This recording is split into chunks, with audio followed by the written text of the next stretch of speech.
हर हर महादेव सभी को। ओम शं शनिश्चराय नमः।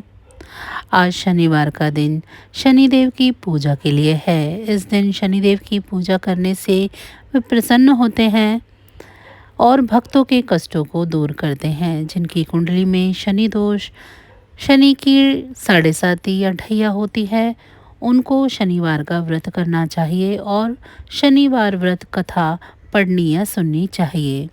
शनिदेव के इस कथा का श्रवण करने से सभी कष्ट दूर हो जाते हैं और शनिदेव की कृपा प्राप्त होती है। आइए जानते हैं शनिदेव की इस कथा के बारे में। एक समय की बात है, सभी ग्रहों में सर्वश्रेष्ठ होने को लेकर विवाद हो गया।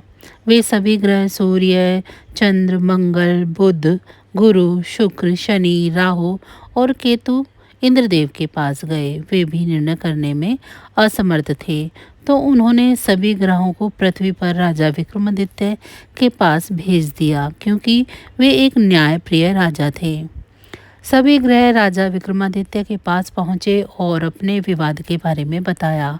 राजा विक्रमादित्य ने सोच विचार के बाद 9 धातु स्वर्ण, रजत, कांस्य, पीतल, सीसा, रंगा, जस्ता, भ्रक और लोहे से सिंहासन बनवाए और उनको क्रम से रख दिया। उन्होंने सभी ग्रहों को इस पर बैठने को कहा। साथ ही कहा कि जो सबसे बाद में बैठेगा वह सबसे छोटा ग्रह होगा। लोहे का सिंहासन सबसे अंत में था, जिस वजह से शनि देव सबसे अंत में बैठे।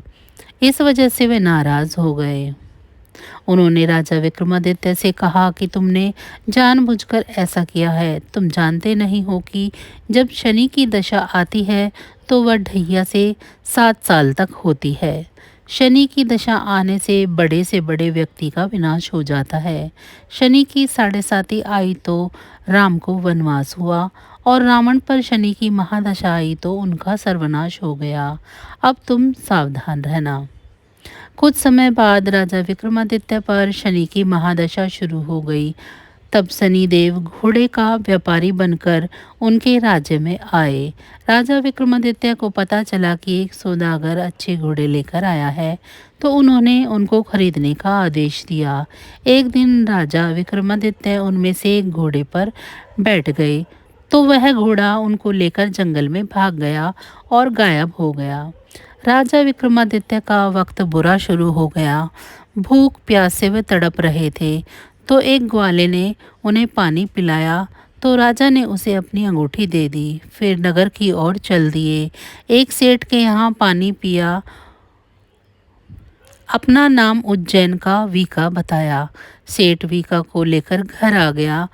वहाँ उसने देखा कि एक खूंटी पर हार टंगा है और खूंटी उसे निगल रही है। देखते ही देखते हार गायब हो गया। हार चुराने के आरोप में सेठ ने वीका को कोतवाल से पकड़वा दिया।